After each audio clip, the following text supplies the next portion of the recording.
Still got All right. Well, good evening and welcome to this Tuesday, April 19th meeting of the Raymore Planning and Zoning Commission. Please stand for the Pledge of Allegiance. pledge allegiance to the flag of the United States of America and to the republic for which it stands, one nation, under God, indivisible, with liberty and justice for all.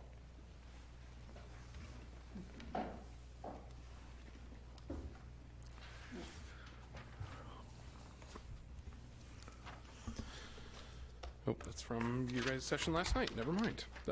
Yes, thank you. I do it all digital, so I don't have a printed copy.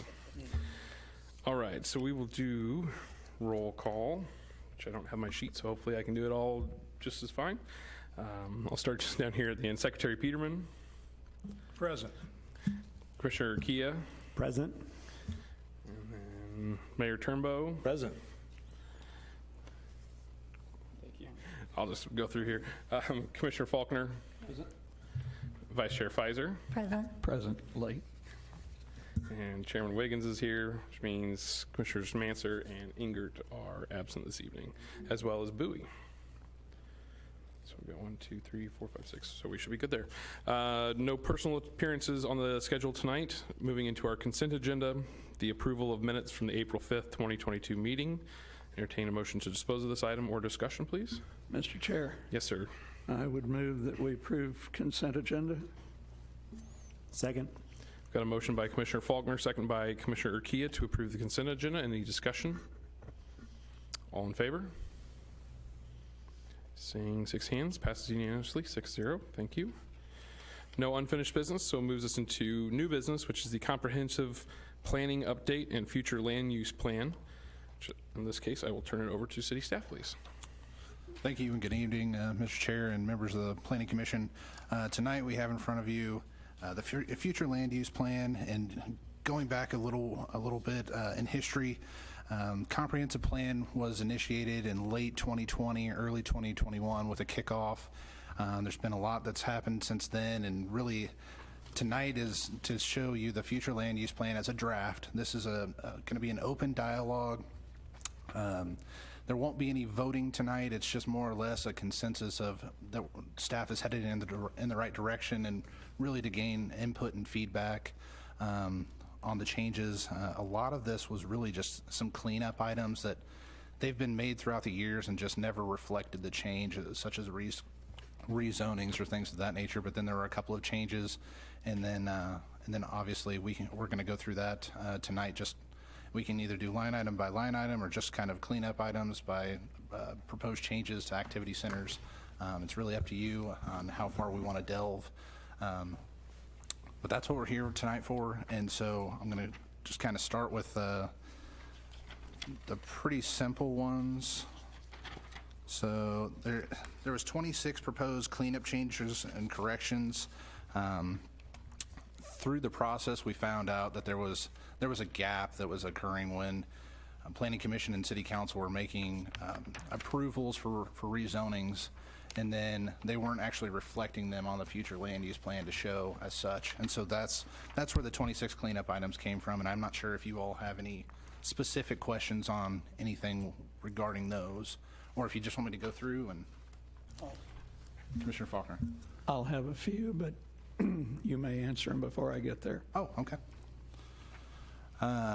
With those cleanup items, we're kind of moving to proposed changes. There's a few of them there that I guess I'm just going to start kind of as the list goes on.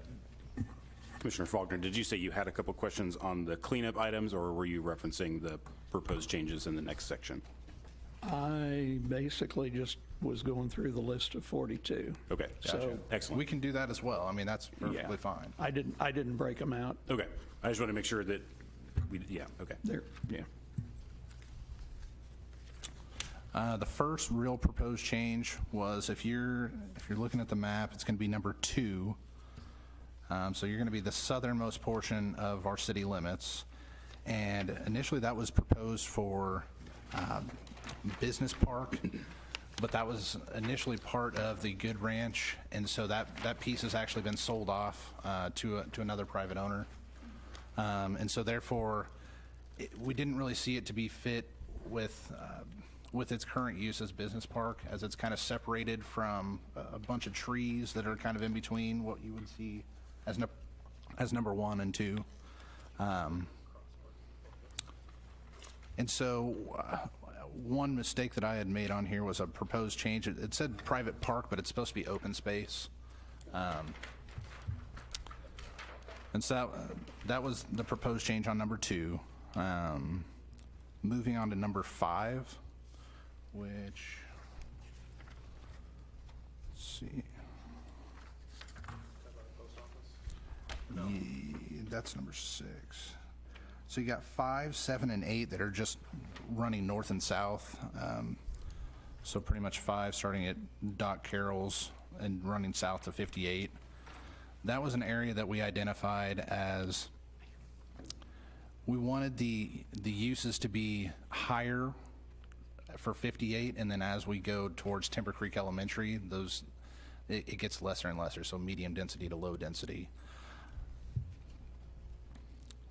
Did you all find 7, 6, 7, 8? Okay. And so I think the theory behind those proposed changes would be, and we'll talk more about some of the historic patterns along 58, but you see along 58, especially in the more developed portion where you have commercial development right up on 58 Highway, generally a higher density residential use right behind that as a buffer. In some cases you have maybe a 2-family neighborhood and then you get into single family. And so as Dylan and I were going through some of these areas that are largely undeveloped, that maybe show 100% low density residential, we felt that to mirror existing patterns that have worked quite well for the city, that proposing more of a consistent land use transition along 58 Highway was kind of a good concept to follow as growth heads further out east.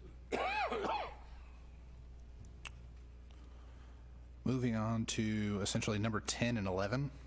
Those are right in the same area over by Morning View subdivision.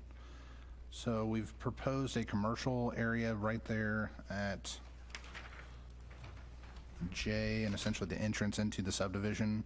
Right now it's as business park, and with the feedback, and Mr. Ingrid, if he was here, would be able to speak a little bit higher to that, but through the Good Neighbor meeting with the Gruby property, when it was rezoned from industrial to its R3 rezoning, the residents there would much rather see some residential uses as opposed to a high industrial or storage units. And so we're kind of open to a suggestion on that, whether it be commercial or just go to low density. But the property right next door to that proposed commercial is actually owned by Morning View. That's part of the HOA. To the north? It'll actually be, so, What do they own? Morning View actually owns, gosh, this map is so small. Theirs would be, I believe, 39 would be the property that, So 39's right in here, but they also, Morning View they've got this little, yeah. They've got that little detention pond that exists right there. So is that, so 39, 39 would also be included in that, just to the north, I guess. So 39 includes the Gruby property, and then there's 16 acres to the east of that. is that south of what's now Bulletproof Designs that was the go-kart place, whatever? So did Morning View buy that chunk of land? Because I remember that when there was a proposal for a soccer training facility that they were, so the owner of that Bulletproof Design does own that lot on the corner. And I believe that would be reflected in property number 10. Yep. And so we are actually proposing that goes from its current business park designation on the future land use map to commercial. okay, And it's being currently used as commercial. right, okay. Perfect.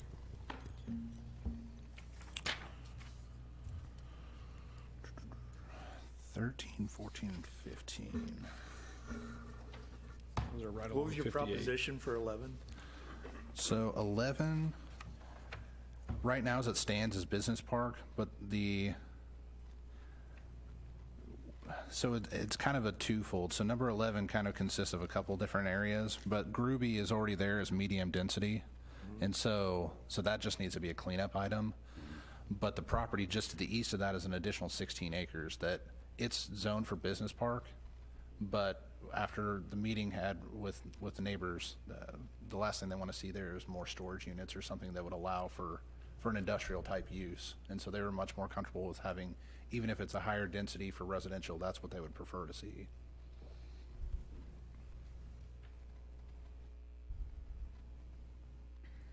So medium density on, when you go say medium density. So we actually have in your packet, there are some definitions in there. Yeah. So at the top, you'll see future land use map and land use classifications. Yeah, except that there is no medium. Moderate density. Follow under moderate. So medium on our. Yeah, so medium and moderate are the same. The intent, as it's classified in the GMP right now, it's moderate density. Staff would be proposing as those changes, medium density. Low, medium, and high density would be the residential land use classifications on the land use map. Within that, though, moderate or immediate, those uses are classified as typically townhomes, duplexes, attached single family. Would fall under that medium density category. Where you get into the high density, the differentiation is those are typically full-scale apartment complexes, similar to the lofts or the Watermark that the commission has seen. Much more large-scale development. So that's kind of the breaking point the staff has established to separate those uses, and then obviously the low density would be detached single-family R1 type development or similar. And so that's what you're recommending for the little 14 is high-density residential or like an apartment complex? Right on the corner of the S-curve of 58? They were finishing talking about the right half of 11. We hadn't quite gotten to. No, I know. I was just looking, and the only high density I saw was 14, so I'm sorry I jumped ahead. And I would point out that actually may have been an oversight. What I wanted to stress tonight is this is simply a draft format, and so some of these, there are a couple towards the end that Dylan and I had conversations on, and then we had further conversations with our Parks Department, and that changed some of the direction. And so we can give the background there. I do think, unless Dylan has any additional thoughts, I think that high-density residential may have been intended to be medium density. Medium. For number 14. 14. Right now, that's the property that's currently zoned industrial. It's an undeveloped, it has one multi-tenant industrial building on it. And that actually will parlay us into a discussion following this relative to the activity centers, and kind of how we could look at addressing that area more specifically.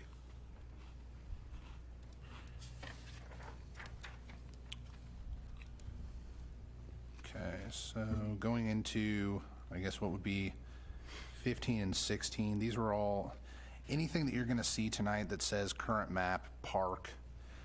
One thing that we wanted to do was reach out to the park board and actually go over that with them to make sure that we're on the same page, and we have not done that yet. And so if you see something that says park, that's what it is. That was one of my questions was, is Park Board on board with this? So you just answered one. Thank you. Some of the explanation behind why some of these areas are identified as parks is because historically they were approved as a preliminary plat. And so when that was approved, the land use designation was changed to probably low density with the parkland. The majority of those plats have since expired, and so it makes sense to kind of start back over. And as Dylan alluded to, the next step in this would be to have a more work session style meeting with the park board, would further influence the work on this map, and then the commission would see that again more of in a final draft. There's a couple in here that Dylan and I will explain that the park board or the parks director has determined that they would like to keep the specific area that was once set aside for dedication because of the use they had proposed for that. But for the most part, some of the areas that are identified as park, like I said, those plats have expired, and so it's likely that that area would be in a different location based on a new proposal in the future. What in 15 and 16, would those be part of, that's part of that approved Prairie. housing development. It'd be the Prairie at Carroll Farms. So actually, Area 15 should be under this change to low density. Actually, number 16, which is up in the far pond that's northeast up there. corner, that actually should remain parkland. The park board did accept that area where the pond exists as a future park. So that was one of the ones that we initially got rid of, and then our conversations with Mr. Mustine, it was decided that that should actually remain park. So like 16 was part of like the in lieu of, or instead of in lieu, like, so parkland dedication in order to do that as a development. Correct. Yep, But 15 probably wouldn't be, and that would be part of the housing development? correct. Okay. So the recommendation there would be to change the designation of the Area 15 to low density. And while on the report here, it does show 16 should be low density, our recommendation at this point would be to keep that as park because that's what's been approved as part of that plat. Perfect. 17, so there's actually a property just inside city limits that is owned by Evergy.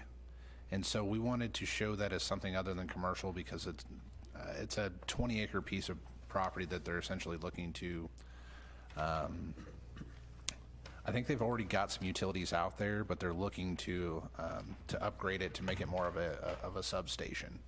And so that's not really going to be a viable piece of commercial, and the best designation we have currently is that it's public. At least that's the best fit in our mind. Is that at Prairie Lane? Yes. Yep, that'll be on the southwest corner. Yep.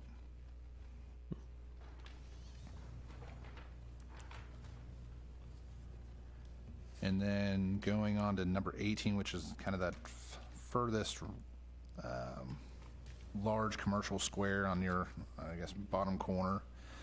That had always been seen as commercial. However, if any of you have been at Hubach and 291, that is a terrible intersection. Just as residential large lots are there, I can't imagine having. That's 291. Yeah. North and south right there. Yep, that's 291. And that's also an area that's not currently within city limits. Correct. That would be within the So- annexation area. Okay. And there's a home. Yeah, there's a home currently there multiple as it barns lies. And so it's currently zoned commercial? Well, Not it's business. technically not even in Yeah, it's town, not even so- inside the city limits Well- right now, but Right, but is that a county designation? Because they're pink, or are you saying this is proposed? so with this being the future land use, this is if the city were to acquire it by either voluntary or involuntary annexation, that would be what we would foresee as that use. And from a planning standpoint, the city does look outside of their current boundaries in terms of future land uses, specifically on the future land use map. As you look at annexing future land, you look at what could be done with it as a viable decision to decide to annex that. And so the area you see outlined in the thick red, that is what is identified as the city's intent to annex area. That would be areas that the city has identified as viable for future annexation. So it is important that we look at what could be done with that.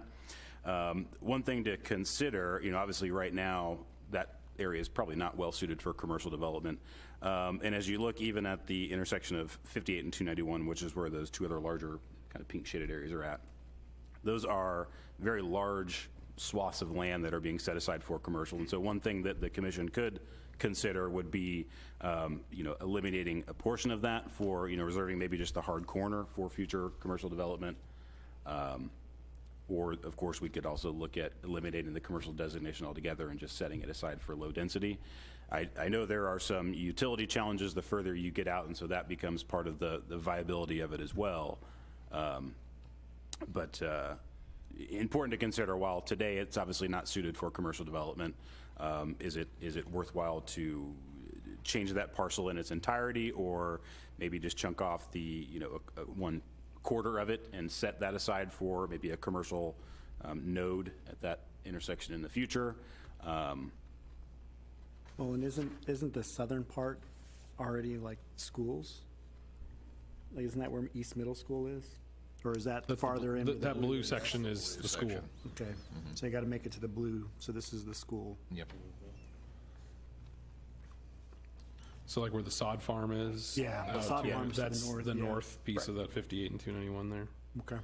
And right now, I think the other part is there's a construction company, I think, that stores equipment there. So it is being used more of an industrial or light industrial use right now.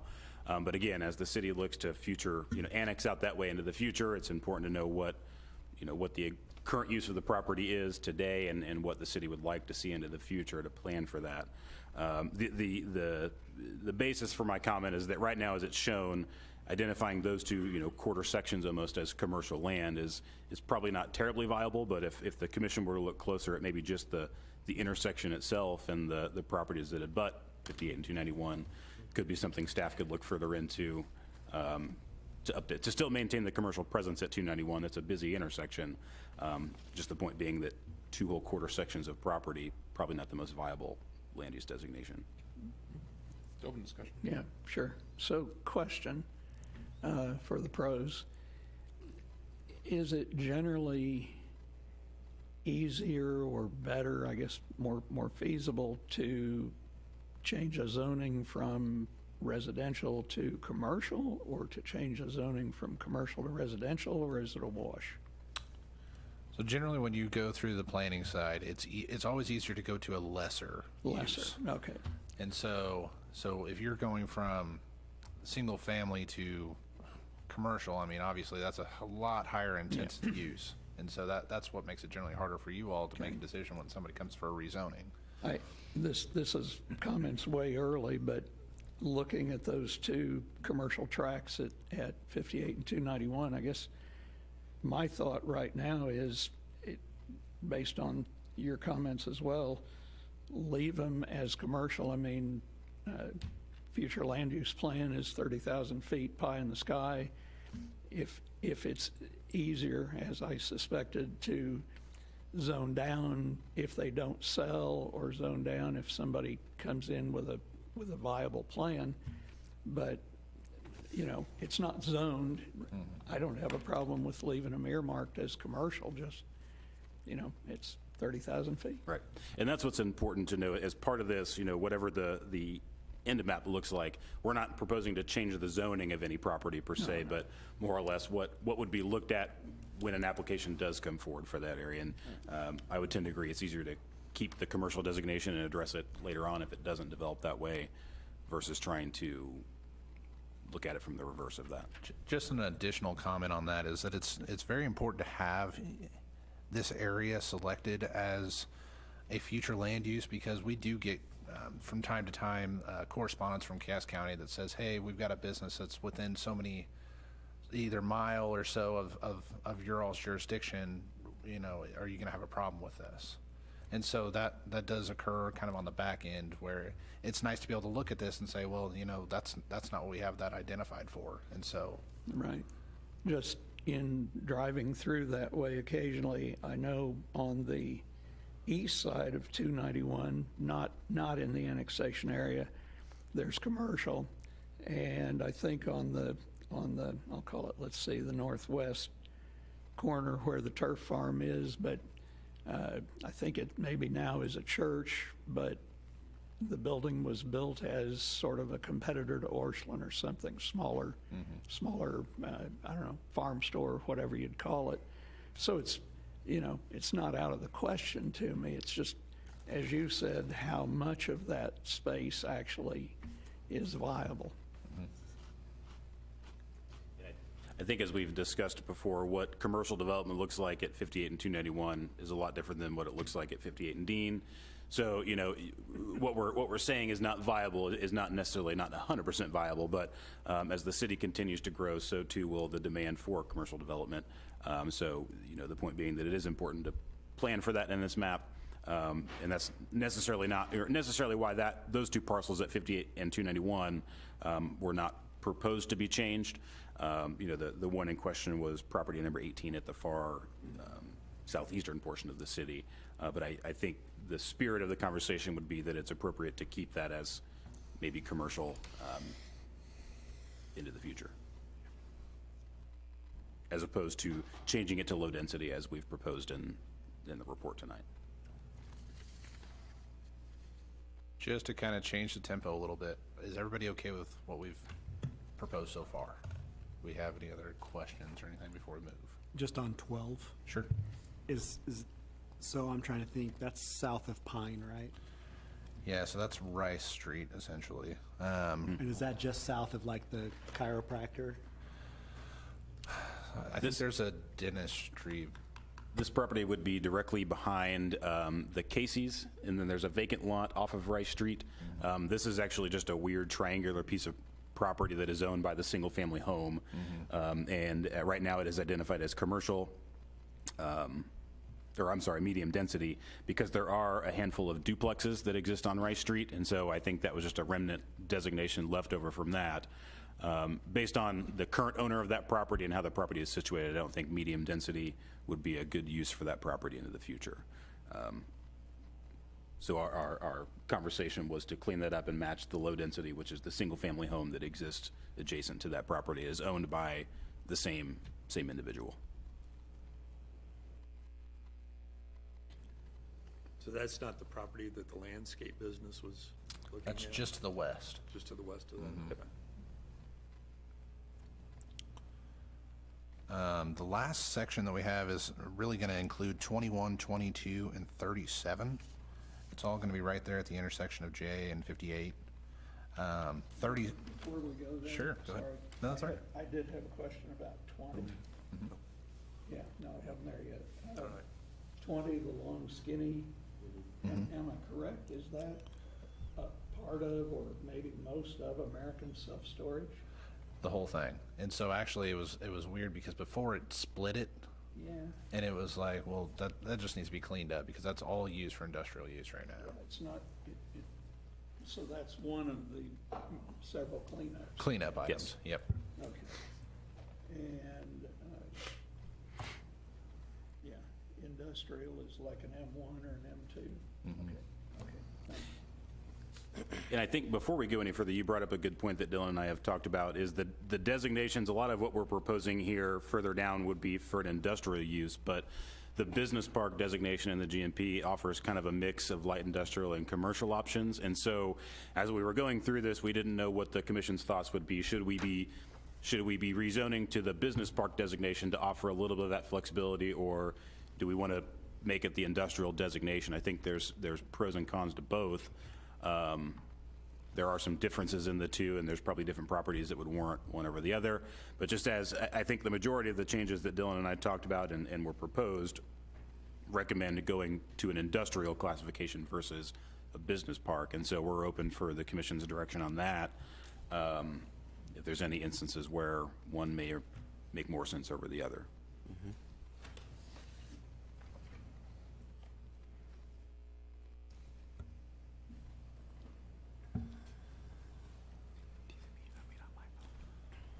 So back to the, I guess what would be 21, 22, and 37, all right there at 58 and J. 37, right now you have the southwest corner that is essentially the daycare, Casey's, and then to the northwest you've got kind of the nursery, and actually there, I believe there's 2 tracks there that are owned by an individual. We're not really sure if they're proposed use yet. But having this designated as pretty much a hard corner where all 4 corners would be proposed as commercial. And really we had kind of this was going to be a section that we wanted to propose as what would you all see. We haven't gotten into the activity centers yet, but originally we had considered having this as an activity center. I know that the east side of town gets talked about a lot on how it's almost forgotten about. And so how do we make that a viable space? And so this is definitely open for conversation.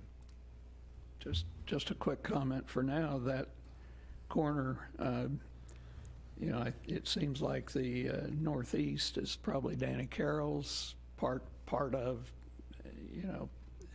but definitely to me, the corner would be obvious commercial, and the southeast is a house and barn, and so it's that corner right now seems to be really a mix-up. And then I guess just east of the nursery is vacant, and as we know, we already have some developments coming in to the north, and certainly more planned, I think is the right word. So more people, more demand for business there would be my thought. And yeah, when you said activity center, that kind of rang a bell. Sorry, that rang a bell. And to explain kind of why Dylan and I landed on the multiple proposed changes as opposed to the activity centers, we'll get into here after this. The areas we proposed as activity centers are, for the most part, large, undeveloped tracts of land where you have an opportunity for a master planned community, or a development, I'm sorry. With this area of 58 and J, because there are a handful of existing developed properties, it made more sense not to approach it from such a broad stroke, if you will, from an activity center designation, but to look closer at what's there right now and what makes sense to go adjacent to that on those undeveloped parcels. And so part of the changes that you'll see do take into consideration the land use transition from commercial at the intersection, maybe some higher density residential or medium density, and then into the single family low density residential. And so in this context, Dylan and I thought it made more sense to look in more detail at those individual parcels because of what's existing around it. I think the commission has brought up the term kaleidoscope of uses, which is kind of what you see there. So it made more sense for us to look at that more closely on an individual parcel basis, as opposed to the activity centers, which we'll talk about in a minute, which I said, again, are more large lot contiguous undeveloped tracts of land. What's been the interest in that area? Have you guys heard of a lot of interest in businesses and so forth? There has been some interest. The issue is utilities. It's hard to sewer that southern portion, and I think Mr. Crafts might be able to speak a little bit easier to that, but there's definitely some challenges when it comes to sanitary sewer, and that's been kind of the drawback for that area. Yeah. There's also a need for, if you look at the development there on Evans, and the name of the back road is Keene and Evans, that little kind of cul-de-sac industrial development. That type of space is actually in very high demand right now because it is an affordable type of construction to use, and it offers a lot of flexibility for different types of businesses. And so we do see the need for that. It's all about identifying the areas that are most appropriate for it. We feel in looking at what's there right now, it's easier to propose that type of development in that area around what's already existing, as opposed to, again, another large undeveloped tract of land where it may influence what else could go there. But I think Mr. Eppert explained, we do get some interest over there. There are some utility challenges that make it a little more difficult than other areas, looking at it from more of a master planned perspective. But there is interest. Okay, thanks. And then, am I understanding right, 21 and 22, you're wanting to turn into housing over business use? Is that correct? That is correct. We identified that area as, if you look directly to the west, it just didn't make sense to have Business Park extend past what would be essentially residentially used area. So the hope was to draw an imaginary line that would be, it would look the same on the east and west side of J. And I think as we've heard from some of the residents that live in that area, there is an abundance of business park, light industrial, storage unit type uses. And a lot of this comes out of the comments that we did hear from a Good Neighbor meeting, that those residents would actually prefer to see more housing than commercial-esque, industrial type uses. And so that kind of goes back into that land use buffer concept of the higher intensity uses further close to 58, and then those kind of decrease in intensity down to the low density single family, the further south that you go. And so then getting down to Lucy Webb, you anticipate that all just becoming residential or staying residential as well then, that main intersection of Lucy Webb and J? I believe so. Lucy Webb really functions as a large residential collector street with all the neighborhoods that connect to it. There is one area there on the southwest corner that is identified as future commercial. I know since I've been here, that's just not an area that gets a lot of attention from a commercial development standpoint. If anything, it is really focused at the intersection of J and 58 further north. I think with the growth in this area in the future, I think preserving that little sliver of commercial on the corner is a good idea. I think everything else around that is would be better suited to remain low-density residential as well. And what are you envisioning from a commercial standpoint in the future then, like a gas station or? I could see a potential, like, maybe not a full-blown gas station, but like a kind of a convenience store, like a little market or something similar to that. We've had a, Like a Dollar General kind of a deal? not even in comparison to that. We've had a lot of interest recently on, if you think a convenience store but without the gas pumps is really what it is. Similar, or kind of what you would envision as your classic neighborhood market almost. Now, those aren't really a thing anymore, but the concept of that. That is really the only viable option of what I could see going there. Any other true commercial style development would probably gravitate more towards the traffic on 58 east-west, in and out of the city.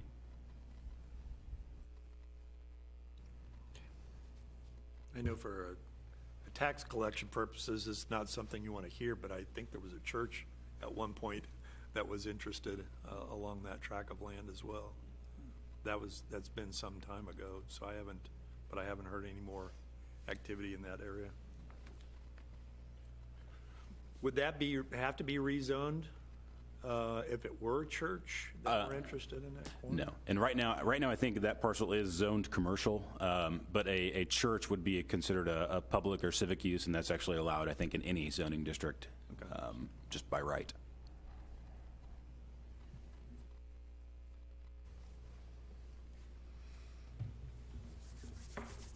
Was there anything else before we move on to essentially the two new zoning designations?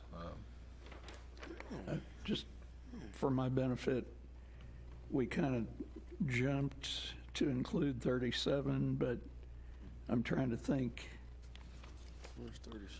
where we are. I think, weren't you talking about 21, 22, and 37 together? And Right, they were all in the same area. I just didn't want to no, have to come back to the same area when it all kind of ties together. no, that's fine. I just didn't catch, were you proposing that we skip over the higher 20s and 30s, or were we still going to talk about those?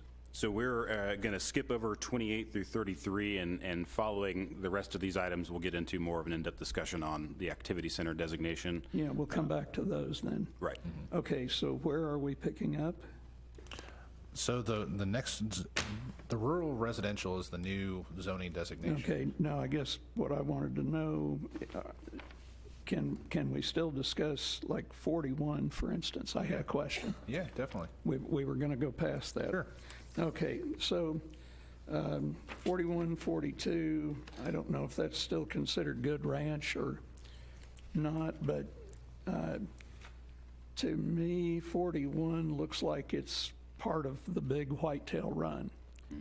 And I guess I was just curious that funny shaped piece of 41, I guess I was thinking it was a stream buffer, unbuildable, and I was wondering the proposed change from open space to low density, does that imply that that's buildable, or what's your thinking on that? So this goes back to our previous, or I guess our earlier discussion, where this was a lot of back and forth with Jim and I before he had left. Yeah.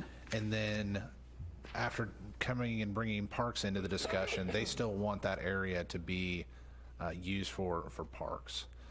That's what the original preliminary plat had shown. It was, I think it's like 16 or 17 acres to be used as parkland dedication, which through further discussion with Mr. Mustine, he definitely wants that area. Okay, so I'm seeing proposed as low density. Yes. That was one of the oversights. We had okay. proposed these changes, and then after talking specifically with Mr. Mustine. Okay, so parks, yeah, I'm fine with that, thank you. This area is one that is part of the Whitetail Run preliminary plat. This was the specific area that was proposed to be dedicated. And so our initial thoughts that plat is expired, it's likely Yeah. that parkland would be different. Yeah. The park board has identified a very specific use that they would like to have on those two parcels in the future, which actually work very well for the land that's included in that. And so Mr. Mustine indicated that was one of the areas they'd like to preserve as parkland, which would work because, as you noticed, it is a stream corridor and not terribly developable. Sounds fine, I just marked through low density and scribbled in park. Sounds fine to me, thank you. Okay.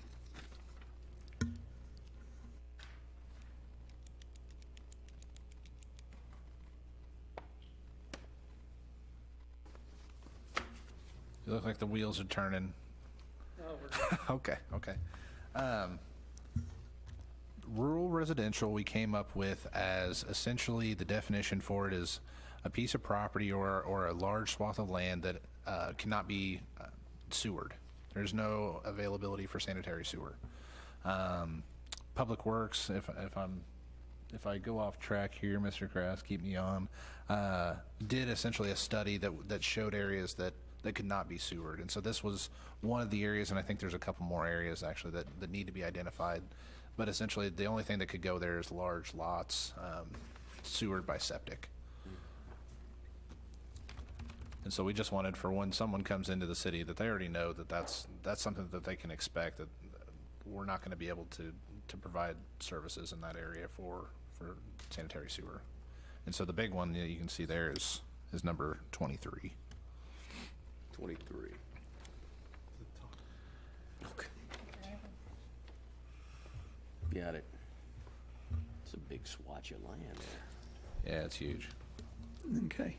If I could use this just as a good point to throw out a comment, one of the things that has concerned me on and off for a couple of decades is that there's a kind of a general pattern of alignment between our land use designations in the future land use map versus the zoning map, but they don't exactly align. And so, when I see rural density residential, my first thought is, oh, is that RE or R?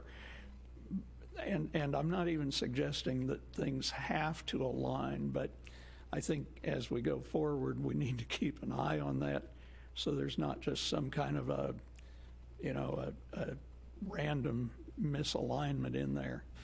And I think part of what Dylan and I will work on as part of the overall comprehensive plan is outlining what those future land use designations are and their definitions, and then probably a list of the more common zoning classifications that you would find in there, because oftentimes we get into the back and forth with developers of arguing over which zoning designation might be appropriate because of the future land use designation. And so I think it'll be helpful to be able to have that in the plan to show under a low-density residential, these are the types of developments that would fall into that, and these are the zoning classifications that would achieve that, and so forth for all of the other designations as well. I think right now our current GMP lacks that. It gives the definitions of the future land use designations, but not necessarily tied it in directly to the zoning map or the zoning categories.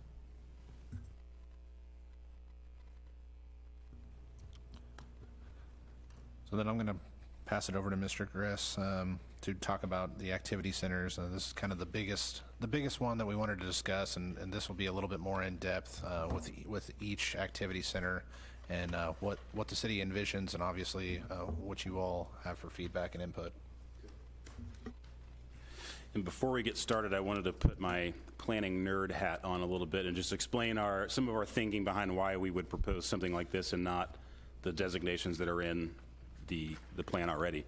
And so the stack of maps that you see in front of you, the first one looks similar to this with a bunch of circles and lines on it. And I wanted to, again, put my planning hat on here and just explain a theory that planners are taught in planning school. There's an individual by the name of Kevin Lynch, and it's kind of the Lynchian theory of planning. And I don't have to explain it all. You could do it for us. But it's all about the concept of how somebody envisions the city or the mental maps that they make as they traverse through a city. And there's 5 elements that are part of that, and I'll kind of explain them briefly, and then we'll get into how it translates into this. So the first one would be paths and how you traverse a city. So this would be sidewalks, trails, 58 Highway, Dean Avenue, the linear parks, how you get from one place to another.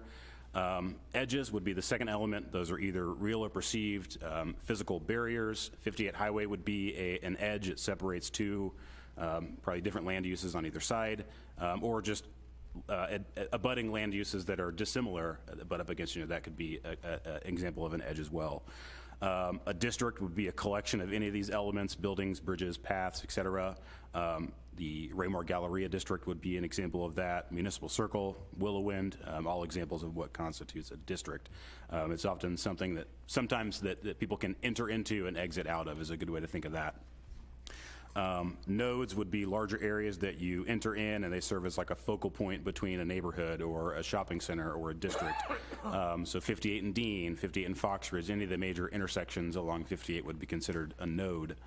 And then a landmark would be areas that people identify and remember in their head and use those as a point of reference. So Centerview could be one of those, or the Seed Pod sculpture, or any Harmon Tire was an example that I gave. That's a pretty well-known landmark in the city. And so all that goes back to kind of the concept of these activity centers and how we could work in this plan to connect them along those different corridors in the city. And so that explains this planning diagram that I put on there. And then the next page, you'll see kind of the overall view of the multiple activity centers that staff has proposed that we look at as part of this. And we provided you with a write-up of kind of what our definition and why we feel the activity center designation is important. As you look at areas like the Raymore Gateway or the Foxridge Village site, there are 40 acres, very large parcels of land that right now are designated as 100% commercial designation. And given the size of those properties, the depth and the width of those properties, the topography, it's just highly unlikely that those parcels were developed as 100% commercial uses. In addition, if you look at the types of projects that are being built nowadays, developers need a mix of commercial, business, office, residential uses to make the projects work, both financially and just from a functionality standpoint, to make sure those businesses have the customers that they need. And so the intent of an activity center would be that the primary use of that parcel would be commercial, but there's probably areas of that just aren't viable for commercial land. And so it makes sense to try and figure out where those different uses could go. Each of the sites that we've proposed really are well set up for a master plan, if you will. The bad thing about large undeveloped pieces of land is that they're ripe for what I would call piecemeal development, where you parse off the two corners at the intersection and then everything else becomes an afterthought. And so in staff's review, we feel that each of these sites that we've identified are well set up for a master plan that should be considered by the commission to determine what really can go where, and just understanding that the entire thing won't be commercial, so what else can you fill in to make that work. And so I'll get into the other items that you have in front of you this evening are for each of the activity centers. One thing I've worked on in the past is just laying out these conceptual plans for how do you use those entire sites. And so we wanted to start with Municipal Circle as kind of the first one, where we're at right now, Municipal Circle. And so the map that you'll see, I provided in your packet, this is simply just one example of a mixed-use development that I had been pursuing about 2 years ago, an institutional use. I had been working with a higher education partner and potentially a library, and then some residential uses on top of that. Municipal Circle was initially developed as kind of the civic center or a future downtown for the city. Given its location off of 58, obviously we've just never realized the commercial piece of that plan. And instead, with City Hall, Centerview, and some of the other buildings around here, it is more of a civic hub. And so some of those uses that staff might see or the commission might see as appropriate would be things like a future library if they were ever to expand into Raymore, or perhaps a license office annex or something like that as the city continues to grow, or a future post office. Just more of those public uses that would fit really well with City Hall. But also the potential for maybe the dwelling units above ground floor that the code allows right now, or some local retail like we saw with Dave's Bike Shop when they were here, and now Salon 319.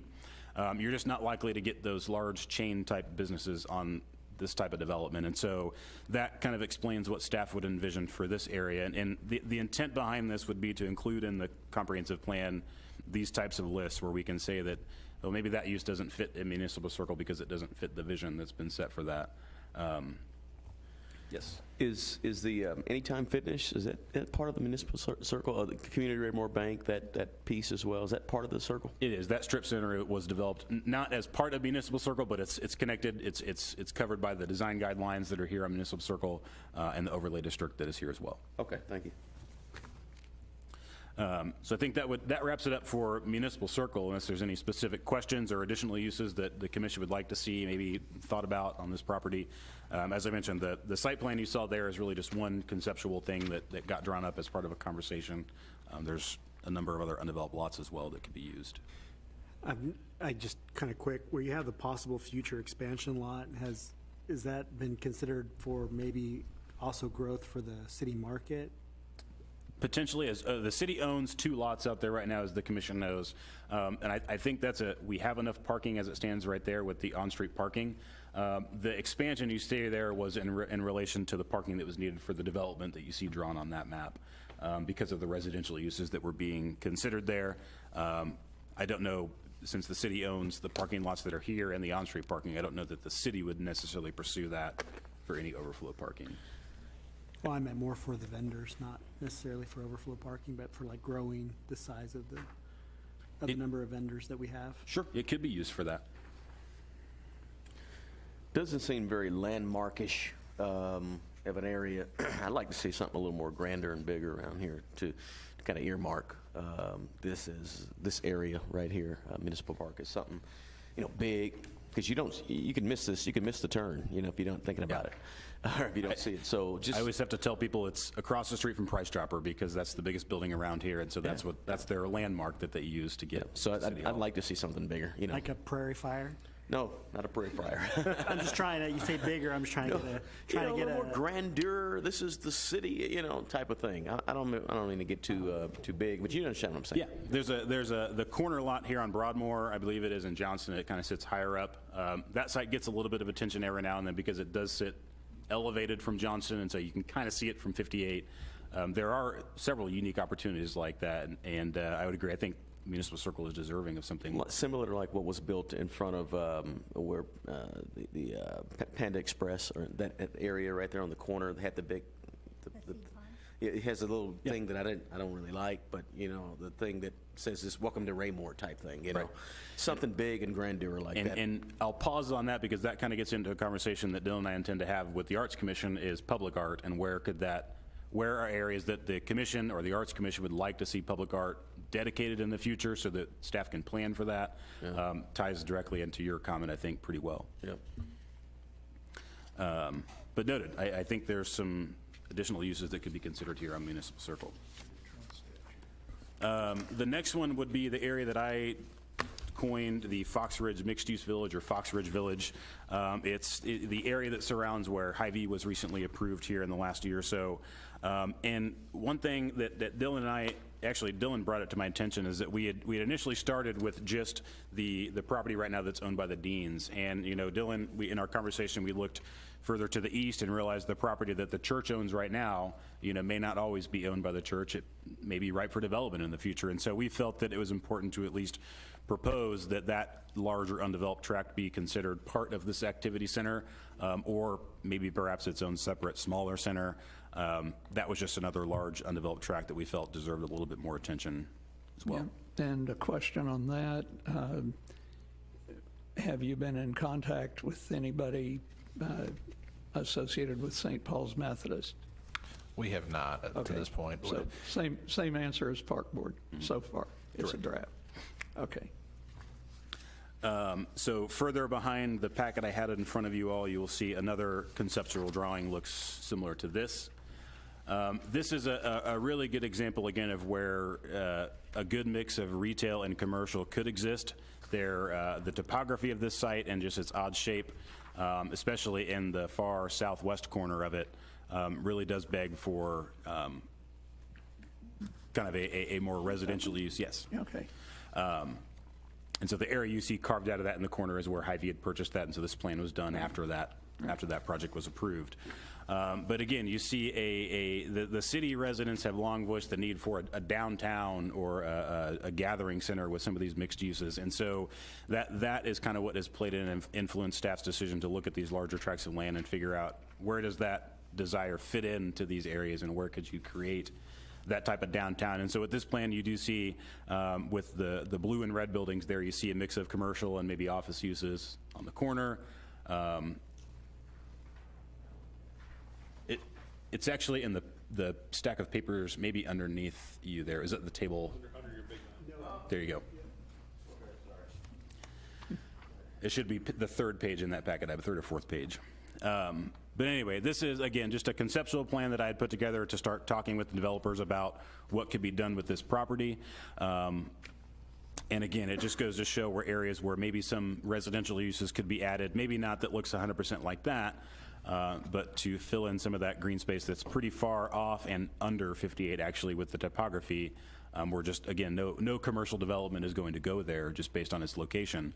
You know, the comment comes up every now and then that maybe we preserve some green space, and I always like to make the differentiation between there's a difference between green space and undeveloped land.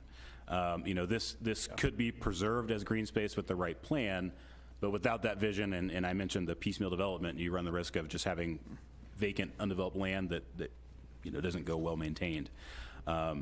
And so again, as part of that, you know, staff provided a list of uses that we feel, based on this location, in comparison to others, could be. And Chairman Wiggins, you had referenced Willow Wind. The unique piece about this intersection is that there are 3 unique opportunities to redevelop. You know, Willow Wind is ripe for a redevelopment effort there. Staff made the decision not to include that in there because I don't think there are really areas that residential would make sense on that property. It really is well set up for commercial use. But just within this district, if you will, going back to the concept of Mr. Lynch, but the idea that the 58 and Fox Ridge intersection could be a good node that would then facilitate more of this type of development. Could you see in these, like the red areas or the blue or whatever, having the, like where you have the businesses on the bottom and then apartments or stuff above them, like on the second and third floors? Yeah, kind so of? the area that you see that's more of the strip center, your traditional kind of retail center, that would be more your big box stores perhaps if those, you know, come back. Whereas the difference would be you see this kind of town center square would be maybe the mixed use retail offices on the ground floor, maybe some residential above. The unique thing about this property is you see the stream corridor cuts through there. It does provide a nice buffer between maybe dissimilar uses or an opportunity to add a trail to make walking and biking a little more pleasant through that area between different uses.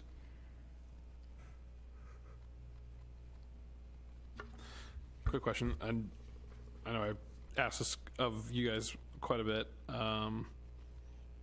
With COVID, obviously the Hy-Vee plan, I mean, because that was, probably what, 3 years ago or so. And obviously once COVID hit, they refocused all their attention on their existing stores as opposed to expansion. Do we have any update or any comments from them? You know, obviously they bought that outright, so it's not like they intended to and have never done anything with it, but they own it. Is there anything with that? Or then regarding the rest of it, is there anything, you know, other people have shown some interest, like reasonable interest, other than just kind of, hey, what's available? And would some of that maybe be contingent on somebody's waiting for somebody else to break ground before they're even willing to explore? So with regards to Hy-Vee, the city has not received any indication as to when they'll move forward with it. They have not given us any indication that they'll walk away from the project quite yet, but they have not told us when they plan on returning. As it relates to the rest of the property, ironically, about 2 weeks ago, Mr. Eppert and I had a kind of a pre-application meeting with the developer who was pursuing all of this land, and then also the area that you see up on Mott is actually a separate parcel from that. But they are looking to acquire all of this land for a future development. That piece that's across from Culver's, that's kind of that little narrow piece. Correct. And ironically enough, while it didn't look 100% like this plan, what they had proposed to get staff's thoughts on were kind of the high-intensity commercial uses along 58, and then maybe some non-commercial uses down in this corner. And so this concept is not anything new to developers by any means. But to answer your question, staff has had a pre-application meeting with somebody who's interested in this large acreage tract. Cool. Excellent. We will shift now to the Raymore Gateway. And I tried at each of the top of these to kind of highlight the theme of what staff's vision was here. And so this one, with the seed pod, everything else around that's been developed, it really is the front door off of 58 into Raymore. And with the seed pod sculpture, it prevents a unique opportunity to let people know when they've entered into Raymore. And so if there's a way that we can preserve that into the north side of this property through either the development of the site that's undeveloped right now or a redevelopment of some of the buildings that are there, staff feels that this site presents a really good opportunity for some maybe high-end commercial that you wouldn't find anywhere else in Raymore, or the redevelopment of perhaps the corner lot there. Just a lot of unique opportunities with the Westgate Drive going through that the city constructed here a couple years ago. It now drives traffic right through that site. It has in turn also created some pretty odd-shaped parcels, as you can see on the map, which again further begs the need to kind of look at it from a master plan perspective versus just allowing things to be parceled off one by one. This is where this Chinese restaurant is, right? That's one of those areas within this, yes. It is actually, it's shown on the far corner. This is it right here. The building's not there. I mean, Right, it's this not is all being shown. This is conceptual, all but the actual, conceptual. this is the actual restaurant. Correct. I can lose my sheet here. Because you can see where the car wash and Firestone are, and so that's just on the other side of the, Yeah, I mean, this is an older, I mean, it even shows Freezing Moo on here, which has been gone for Right. a while. Yeah, So and- this is kind of an older conceptual drawing. Yeah. May have even been part of Matt Tapp's repertoire. when Yeah, he this was is here. something I had worked on with Matt. And so the other thing to consider is this, obviously was developed probably 4 years ago by now, and so you do see a lot of, 25,000 square foot big box stores. Those just aren't a reality in today's economic world, and so even this plan now has become more or less a little obsolete from the city's standpoint. And so, I had had a lot of good conversations with what's identified as this entertainment user A. Still a group that is interested with a building a little bit smaller than that. But even with a 40 to 50,000 square foot building, you still are left with a lot of undeveloped land behind that. And so then you have to, figure out with a large building like that, what goes behind it, whether it's an expansion maybe of the low density single family neighborhood back there, or maybe some moderate density residential. This is kind of a unique site because of how deep it is off 58, and with what's already been developed on the front end of it, it does leave kind of a big question mark with what else can go back there. As I mentioned, the unique shape of the property with the road creates a unique challenge that you wouldn't have on some other properties here in the city. David, have you guys given any additional thought to kind of drafting this? Because I think that this particular setup was good at the time, but there's been enough talk and also some changes, like pad side A is now actually the coffee, the scooters, and it's reconfigured in a different fashion. So, I mean, maybe you could give this a little loving and attention and kind of bring it up to date from a concept. I agree. I have one other plan that I put together for a very specific grocery store that would have taken up this entire site. Since it was one single user, that didn't really fit the definition of an activity center, so I chose not to include that one this evening. But I'd be happy to share those with the commission at any time to kind of get your thoughts on it moving forward. Like I said, with the unique shape of the road, the western part of this property becomes kind of a bigger question mark. There's some existing houses there that would have to be bought and redeveloped. So there are some challenges with this site, but with the road going through there, again, that's a major infrastructure cost that the city took on that now is not a requirement of any developer in the future. And so it does make this site appetizing from that standpoint. But again, the depth of the site there is what you're just left with, a lot of undeveloped land that you kind of have to figure out what else are you going to do with that. not to mention, the pandemic situation. Right. But noted, I'll be more than happy to share any of the other iterations of this plan. I think I probably have 20 or 30 of them on my desktop. Version 1.1.3, anything.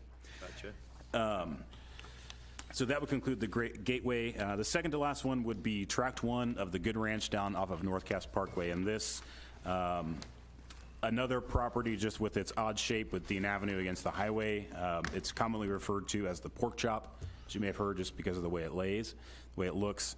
But again, and I will point out again, the plan you see here tonight, I think, is one of 6 or 7 that I've done that show different uses in the commercial retail area, in addition to some maybe different transitional uses further north for some maybe higher density, lower density residential uses.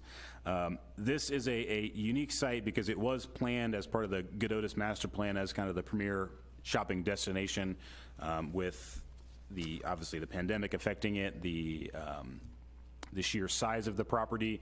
There are some utility challenges with really no utilities existing on the site for it to be developed. The challenge we have with this site specifically is that no developer ever wants to be the first person to locate there.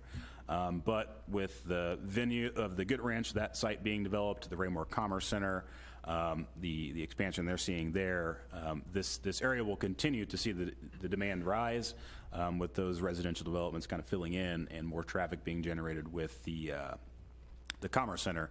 The conversations I've had with just about every developer that I've proposed this site to is there just isn't enough traffic on North Cass Parkway to justify it, which is kind of a double-edged sword because right now people don't have any reason to get on North Cass Parkway unless they live down there.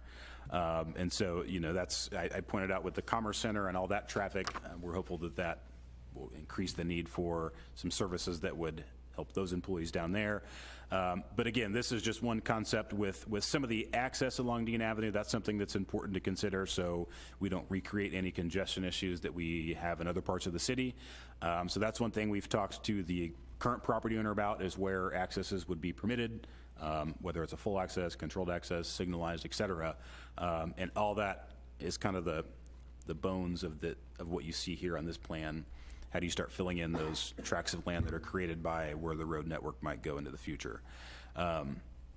The one thing that we struggle with is that the current land use plan that's approved for this property, the Good Otis MOU, doesn't really get into this level of specificity. It just outlines it as future commercial, which is what it's always been marketed as. But again, the feedback that I've gotten from every developer that I've proposed this site to is that you would need these residential uses on this northern portion, or maybe the mixed-use dwelling units above the ground floor to justify the commercial uses that would be put there. The other concept that the commission may have seen at one point was that the city was working with a youth sports group that really liked this site from a mixed-use standpoint, from a soccer standpoint. That project had a lot of traction at one point, and then it kind of fell apart for a number of reasons. But again, just a really unique site with a lot of good visibility that could be a premier destination here into the future. Has the development of the large industrial buildings affected your thought process on this piece or no? No, I think the cities, where we approved that being so far south of North Cass and Dean Avenue being buffered by that commercial landscaping, I know it's never been brought up as a concern from any prospective tenants or developers. In staff right now, we're working through how the traffic that's coming out of that can be accommodated so as not to impact. We're working through with Mr. Krass the timing of the signals. It's those types of questions that we're trying to answer, not necessarily is the land use appropriate or has it impacted anything. Okay. And on the north end of this, what's the status that where this is currently listed as senior twin villa units? That kind of northwestern half, didn't we previously approve a zoning change for a small number of units there? Is that was somewhat dependent on them maybe getting some sort of state funding or some sort of situation? Do we have an update on that? Is that still pushing forward? Are they still waiting for their results? Do they get the results they were looking for? It's funny you asked that. They have actually submitted a final plat and site plan application, so we actually sent those out for review and comment today. There are some other items that we're trying to address as it relates to, not directly tied to that project, more so globally with the Good Otis MOU that we are needing to address before that project will come before the commission. And so you will see that here probably in the next month or so. But they did receive the funding that they needed to make that project work, and they are moving forward. So that will be an application that the commission will see here. That fits in here though, right? It does. That little piece would fit at the northern tip, right? Correct. Yeah, it's not that specific configuration, but it does fit in. The western half of that upper little section, kind of. Right. So do we see that as the first step? Not to mention on the north side of Lucy Webb, I mean, we just approved 400 homes or whatever, the three, whatever from Summit. So between that and then finally having something south of Lucy Webb that is going to start churning, do we feel that that's a good something to get the ball rolling? Because, hey, look, we've got somebody that is interested, so we're going to start working on bringing in utilities and this and that and the other. And, hey, or does that kind of like, oh, they took this kind of little postage stamp out of the corner, and so now that kind of does that throw a little bit of a wrench in the system? And I think that goes back to the need for right now, there is no true master plan for that property. I mean, staff looks at this conceptual plan and. Somebody could buy all the rest of it and, you know, Right. put whatever on there. You know, we were fortunate that the Mako project did fit into the senior twin villa type use that we've considered. Did it match the layout 100%? No, but the use overall was pretty consistent. And we feel pretty confident that with the Alera project that the commission saw recently, that growth is starting to head down Dean Avenue as it hasn't really in the past. So we do foresee that more attention will be drawn to this with that as that subdivision gets built out. And as you just start seeing, you know, nobody wants to be the first one to break ground. Well, we've got somebody who's going to be the first one now. So does that start to change things at all?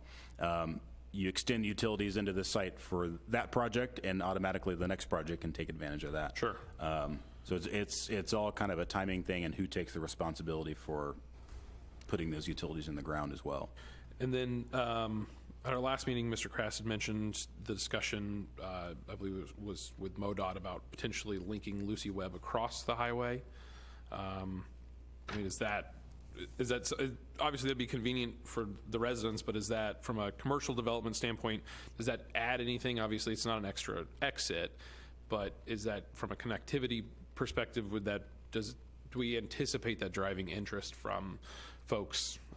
Because if they put something here, well, now there's another faster connection into Belton that way, and driving those citizens across the overpass into a development, or is that? I definitely think so. I mean, one of the things that we're talking about tonight is obviously the future land use, which is going to drive that, all the plans for public works. And so whether it be transportation or streets, that's going to feed directly into that. And so I know that we've already kind of started those discussions with the city of Belton to look at what that cost might look at. And so definitely drive, I mean, just like it would for Belton, it's going to be twofold, where Belton residents can now come over here and have that accessibility without having to use 58. Yeah. And on that too, you have that road, and I know we talked about it when we were looking at the senior living area that came off of Lucy Webb on the curve, and we were like, there's no way that works. But now with the redevelopment of Lucy Webb as an overpass and that being straight across, does that change the developer's desire to have some sort of access there? Or are they going to keep it the way they currently have it and eliminate that altogether? I don't know, and I'll let Mr. Crast speak for, or correct me if I'm wrong, but I don't think the grades of how that overpass would be built would allow an access off of the outer road into that residential development moving, if that overpass were to be built. Yep. The idea, and the other thing to consider, you know, right now, this road that kind of winds through is more or less considered an outer road for this property. And with the way that Dean Avenue functions to provide that access into there, the question kind of came up with another project, is that road even needed? It's a very large expense, but with the right attention and planning for Dean Avenue, can it accomplish the same thing? And so again, just one conceptual plan, more than likely subject to change, all part of the things that staff kind of looks at when these projects come about. So this would be like another one where an update would make sense now that we kind of have a little bit of development taking place, and then some possible changes to roadways. Yeah, I think so. David, is there any particular reason why you didn't include the south side of North Cass? This goes back to right now that is designated as commercial, and with the size of that and the projects that I've been working with Good Otis on there, they just didn't necessarily fit into the spirit of a mixed-use center. Okay. I would foresee those being more maybe a fueling station there, or maybe I know we've looked at maybe a couple of hotels on that site as well in the past. But just given the size, staff felt that it didn't make sense to include that as part of the activity center, but we're certainly open to it if the commission thinks that should be included as part of that master plan as well. When you look at, you know, we're showing the connection there where the future signal is going to be located. Mm-hmm. So, you know, that's an approved access that we're working through actually right now to kind of the specifics of it. So the connectivity piece is there between those two commercial parcels. So again, if the commission desires that we look closer at that and maybe figure out what could be done there, I think we're open to that. With the road being such a barrier and a separation, since it's an overpass, it made sense to us to separate the two. But it could also make sense to look at it differently. I've always said that I'd love to see a nice pedestrian bridge that said "Welcome to Raymore" or something on it over North Cass Parkway, and that would be a way of doing a that? nice way to connect those two pieces safely, or an entrance monument. All right, last but not least, I wanted to touch on an area that, from an ED standpoint, I've given a lot of attention to, and it's what I refer to as the Central 58 corridor, or as you all probably know it, the S-curve of 58. And, you know, we recently saw a project come through in this area that did propose a request and rezoning. But what I wanted to touch base on here is this area is quite a bit different than any other ones that we've talked about, because it is, there's no conceptual maps included as part of this one. Because it is a mixture of currently developed and undeveloped parcels. But we go back to the idea that Raymore needs a downtown, and this area did function at one point as kind of the original downtown commercial area of Raymore as it relates to kind of original town. And so one thing that staff's been working on with the abundance of existing buildings in that area, it does beg the need for kind of a redevelopment plan to inspire some improvements to some of those buildings. Are there things that the city could do to make this area a little more easily developable from maybe an incentive standpoint for commercial buildings? There are some properties over there that I've tried to work through that have maybe structural foundation issues. So you can't see that from the outside of the building. It looks like it should be a operating, well, you know, bustling business, but there are structural or utility issues with the building. And so the staff's intent with looking at this area would be, how could we better position this site to be redeveloped from an existing building standpoint, or developed from an undeveloped parcel standpoint. The other thing that the commission may not know is that the 10 acres that exist on the north side of Pine Street, between the post office and then there's the old storage building there off of Jackson. The city actually purchased that about 2 or 3 months ago, I believe, for a future potential justice center that we're looking at right now. What center? A justice center. It would be potentially police, court, animal control, I believe. We're kind of working through what the space would look like. But that area was getting a lot of attention, and the police department is starting to outgrow the space downstairs. And so staff felt, in relation to kind of the vision we're trying to set, that a nice public civic new building right on the S-curve would be a nice entrance into this area, 58. And so our hope is that that kind of serves as a catalyst for some momentum there. I've worked, in addition to the Oak Ridge Farms project that you all saw here a couple weeks ago, I've had a lot of commercial business conversations here of folks that want to buy an older building and fix it up, or just an undeveloped tract of land along 58 and do something with it. This area is a little unique in the sense that those parcels don't necessarily conform with today's development patterns. They're smaller, they're odd shaped, so it involves assembling land, buying more parcels than you typically need, and kind of working from that standpoint. So this area is a little bit different than some of the others we talked about. I did bring up earlier that one of those parcels is currently zoned M1 industrial, and so that doesn't necessarily fit into the idea of a nice downtown. And so one thing that the commission consider moving forward is, how do we address that? Do we look at amending the future land use map as part of that? Do we go through and go through the rezoning process with the applicant? But staff does see that as kind of an item to be addressed, because that large industrial tract of land doesn't necessarily fit into the vision of a downtown area for Raymore. And then looking at some of the access management, as you go through that S-curve, I think every business has its own driveway. So as part of that redevelopment plan, are there ways that we could incentivize businesses to consolidate and share an access drive or share parking, improve the landscaping along the 58 corridor? Are there opportunities for medians? Are all 5 lanes needed? Those are all conversations that I know Mr. Crass and our department have regularly, and some of the exercises that we're going through. And so all that to say, I know we hear comments all the time that this area 58 is forgotten. But it's more so that it's just a really difficult area to try and develop based on its location and some of the existing buildings. And so this, I think, was an exercise to go through and figure out, what does that area look like? What is the vision for this area? And so I know on each of these, I know it was a lot to kind of digest in terms of the vision, but I know what staff was seeking this evening is generally the narrative that we proposed. Does that fit the vision that the commission would like to see staff kind of move in the direction of as it relates to the comprehensive plan? I think we've gotten some good feedback with the municipal circle and what we could do differently here. And so just kind of the general consensus, are there areas that we missed?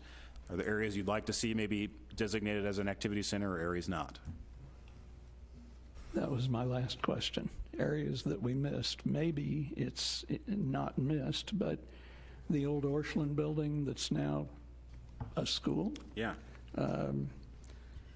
So I think schools were blue on the Public. map, public use, but I didn't see any mention of that regarding the old Orscheln building.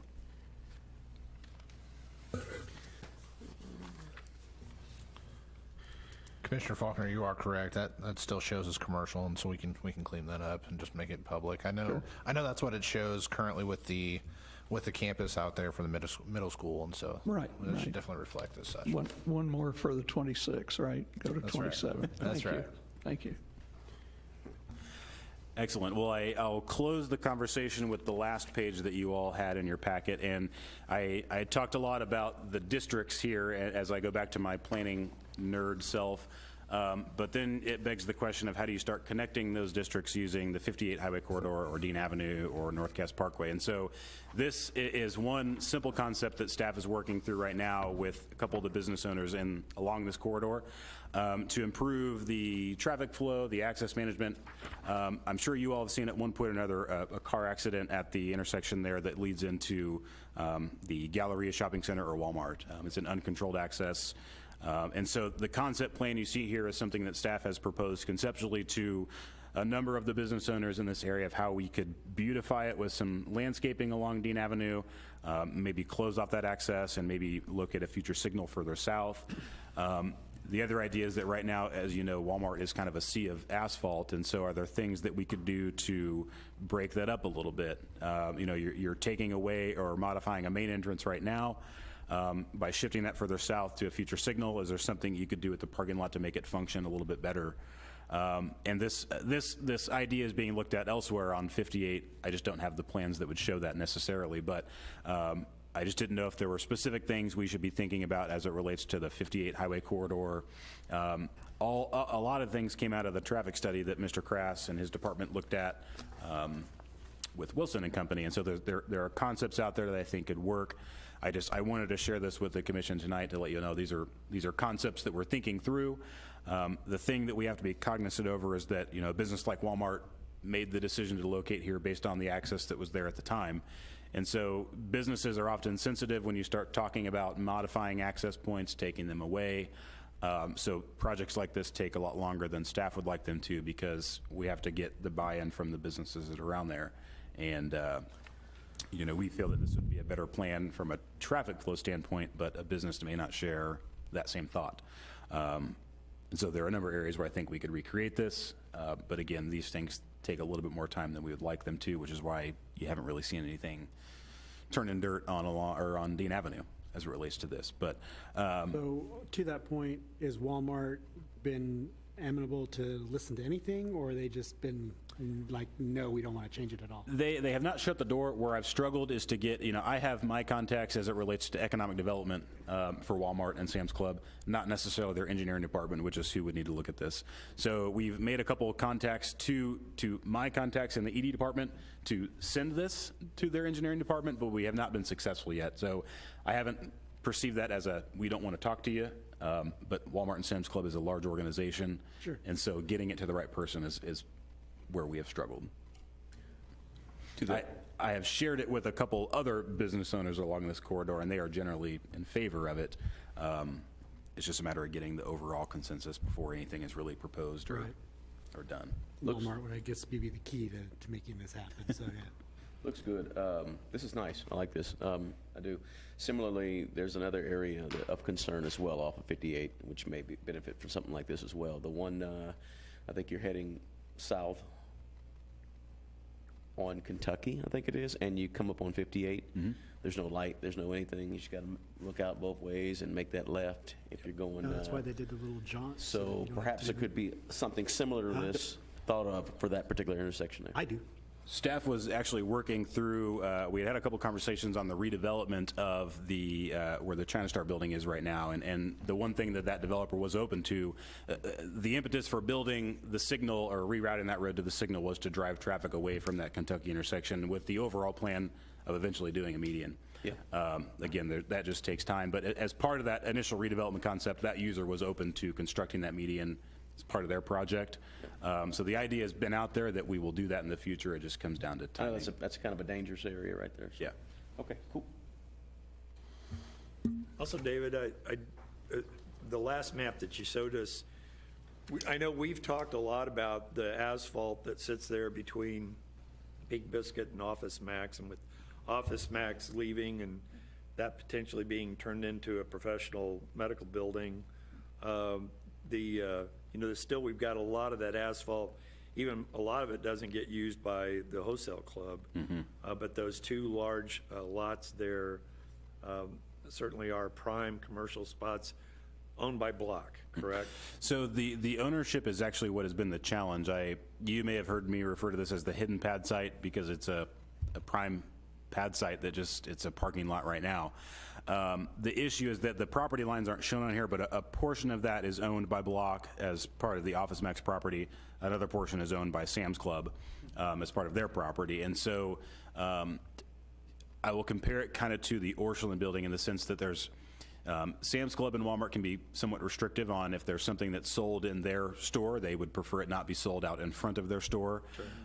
Some of those businesses are particular on what would block their visibility. So staff has had a lot of conversations with them, and I think they're open to the idea for the right user is kind of the sentiment that I've gotten from that group.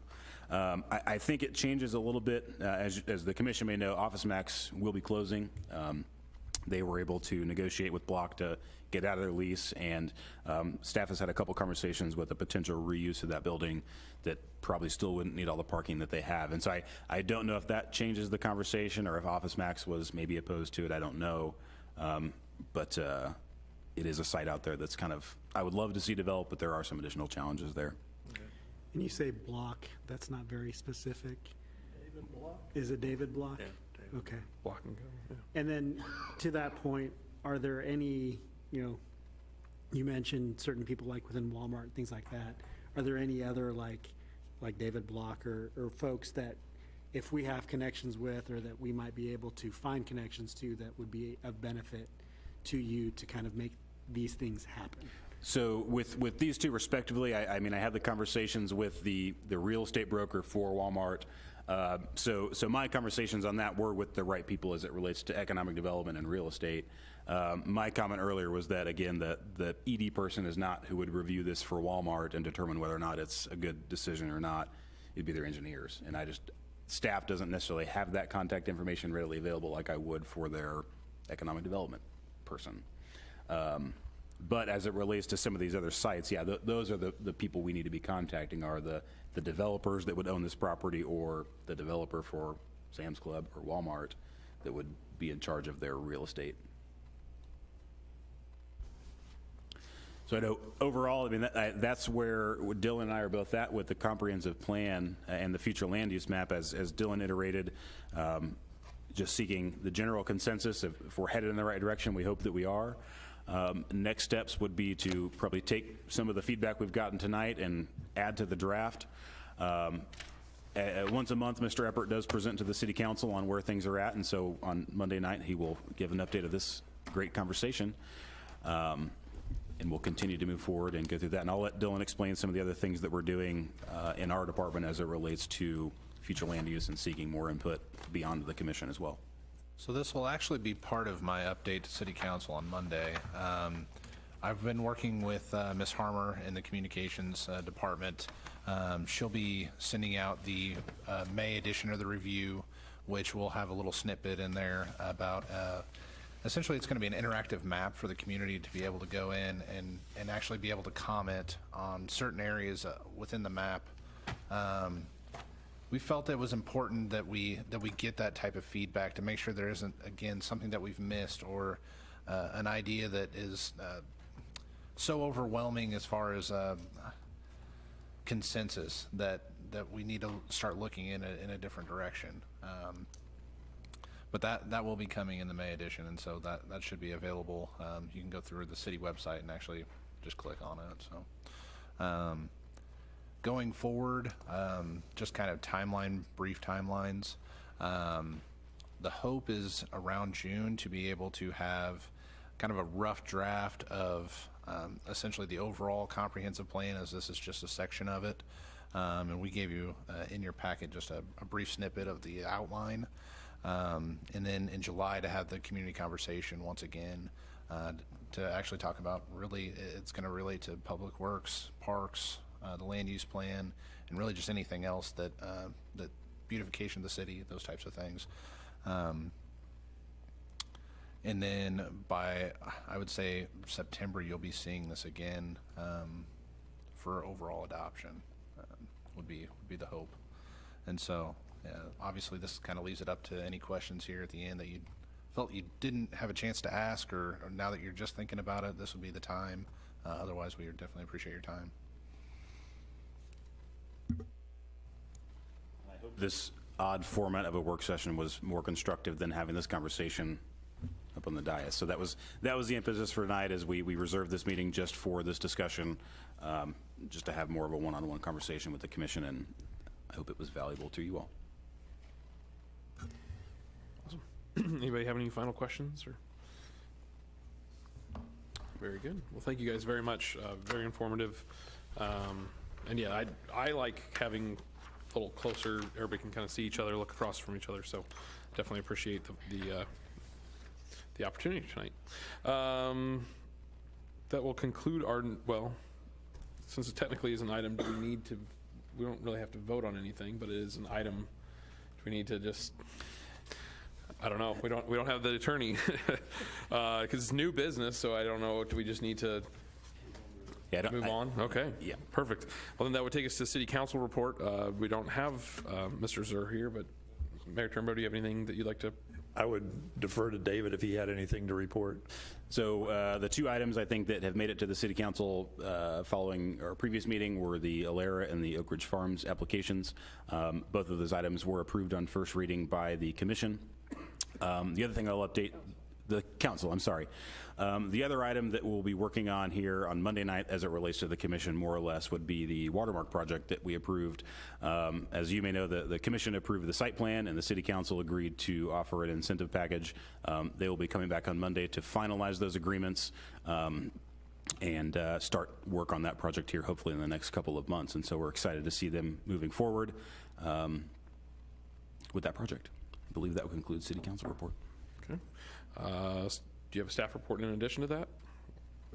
Just a brief one. So our May 3rd meeting will be canceled, and then we'll actually have a pretty heavy load on May the 17th with several final plats, and then you'll also see Raymore Commerce Center South, PUD. So that'll actually be south of 195th Street, and then to the west of Whitetail. Okay. It would actually be, we talked about the southernmost point on the future land use map that is currently zoned business park. Yes, and so Van Trust has decided to move forward with an expansion of their park with the traction that they're seeing. And so staff received those plans on Friday. We started reviewing those. So yeah, those will be the Good Neighbor meeting. I believe we're going to try and schedule for next Wednesday. We're waiting to confirm with the developer to make sure that time works so they can be there.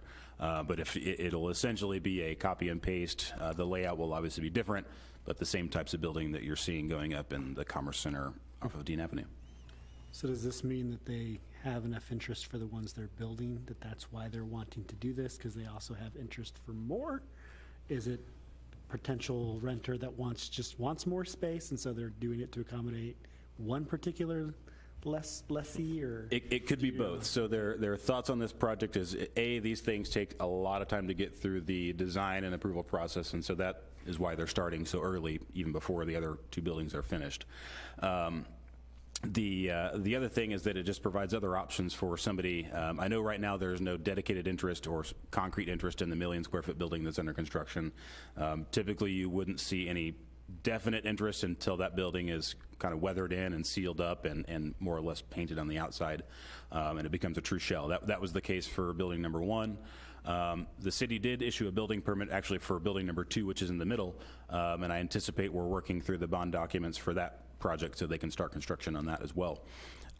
So as it relates to the project on the south, I do believe they are seeing enough demand and general interest, not necessarily commitment on the buildings, but interest in the Raymore market for this type of use. And so they've started that due diligence process to get through that. Can you stay on the south, on that real quick? You sent an email regarding a resident's inquiry about concerns about that large building. You want to address that real quick? Sure. So, staff did receive, and actually the two commissioners in that ward as well, I believe, received an email from a resident in Belton off of 195th Street on the west side of 49. I think it's 3 or 4 properties in from the interstate, and they had sent a couple photographs from basically their driveway entrance and just requesting information on whether or not the buildings that were being constructed, were compliant with the city's zoning code, and more or less what the future plans were for any more buildings. And so I did respond that the buildings that are going up are approved, and they do comply with the zoning regulations that were approved as part of that. The question came up, I believe, about site lighting and kind of how that may spill over into properties. And those lighting plans were submitted as part of the building plans, and they are compliant with the code that we follow. And I did note that because we have received the application for Raymore Commerce South, that we would be proceeding with the review of that. This property fell outside of the boundary that would typically receive notification of that project. Just because they're so far on the opposite side of the highway. And so I did extend the offer that although they would not receive the notice, I would happily extend the information about that meeting when it is scheduled. Like I said, we're targeting next Wednesday, as long as we can make that work with the developer to And they're move forward Belton with it. residents, correct? Yes. Okay. Well, they may not be in Belton city limits. I'm not sure where they end, but it had a Belton zip code. It is, yeah. It could be Cass County. I'm not 100% certain. All right. Anything else, Mr. Crass? Is there anything weird? Very good. I guess we would technically open public comment if there was any public present. So I'll take this opportunity in case somebody's lurking in the wings. Seeing none, we'll move on to any commission member comments if anybody has any. I'll just go ahead and start over here with Secretary Peterman. This was interesting tonight. Appreciate all the work that you guys put into it. Commissioner Kia. Yeah, echo that. It's nice to have a conceptual walkthrough of kind of overall what we're thinking and where we're headed. I enjoyed it thoroughly, and thank you for, showing us one of your 500 examples of each of your little development ideas. Appreciate that. Commissioner Bowie. No specific comment. You guys put a lot of work into that, and as these guys have said, and we appreciate that. Next time on this map, though, this big map, you got to separate the colors a little more for me. 'Cause I don't know if anybody else caught that, but I was like, I couldn't. What was yellow and okay? So I always tend to revert to the city colors, the blue and orange, and noted I should probably get away from that a little it's bit. got to be a little brighter for somebody that's challenged like me. But other than Nice that, magentas and yes. great job, guys. Appreciate it. Vice Chair Pfizer. I agree about the colors. My old lady eyes just having a little trouble with some of those. But I really appreciate all the work that went into this, and it's kind of fun to see the potential ideas coming. So look forward to progress. Commissioner Faulkner. I'll echo the thanks to staff.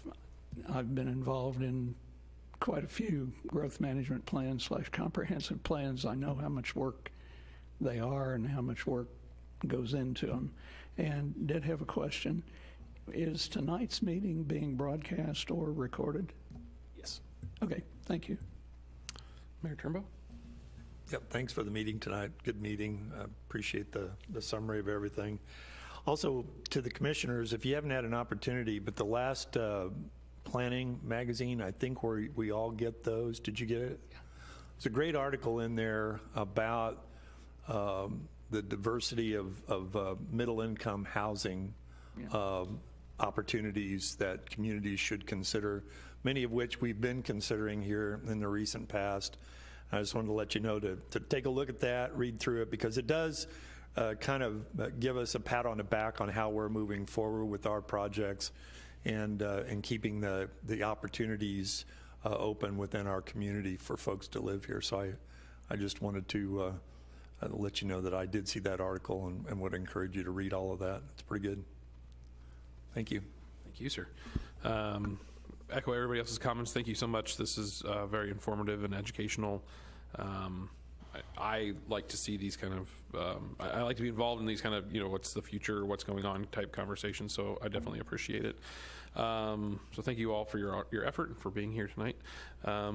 If we don't have any other additional comments, I would entertain a motion to adjourn. So moved. Second. Motion by Commissioner Kia, second by Commissioner Faulkner to adjourn. Any discussion on the topic? If not, all in favor? Seeing unanimous, 7-0. Thank you. We are adjourned.